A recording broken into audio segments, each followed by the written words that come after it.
suspense, comedy, intrigue, and danger.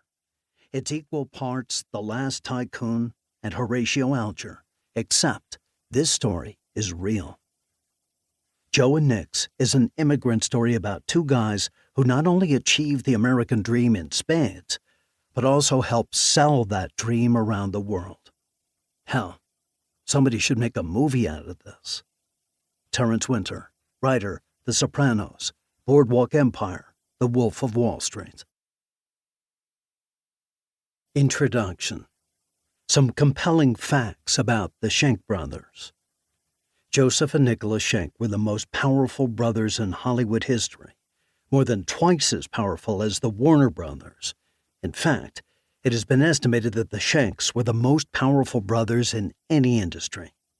They held controlling interests in three major studios: Metro-Goldwyn-Mayer, MGM, 20th Century Fox, and United Artists, UA. But chances are you've never heard of them because they preferred to run their global empire behind closed doors. Nick was Louis B. Mayer's boss. They created the Motion Picture Academy and the Oscars. They laid the cornerstone for the Hollywood studio system. They were the ones who painted the silver screen, creating a glorious, world-changing product that is truly an American original, like jazz. Nick lived in a Gatsby-like mansion, 30 rooms, 20 acres, on Long Island's North Shore, was happily married to a former showgirl named Pansy, and took a yacht to work each day, his office sitting atop the Loew State Theater in Times Square. About Nick Schenck, legendary director John Huston once said, "Nick Schenck has been for decades the ruler of rulers. He never gets his picture in the papers, and he doesn't go to parties, and he avoids going out in public, but he is the real king of the pack." Joe lived in a 9-bedroom, 10-bathroom Italian Renaissance-style mansion known as Owlwood in the enclave of Holmby Hills overlooking Sunset Boulevard.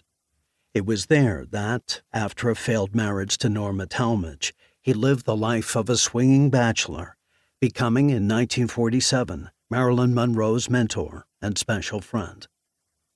For 19th century Europeans, Joe and Nick were large men. Joe grew to be 5'9", stocky and powerful, and Nick was 5'10", both looking down upon the relatively diminutive men with whom they'd compete. While Joe was a genius at finding stars, Nick's forte was location, location, location, and he oversaw real estate acquisition. Nick, as Marcus Loew's partner, helped create a mammoth theater chain.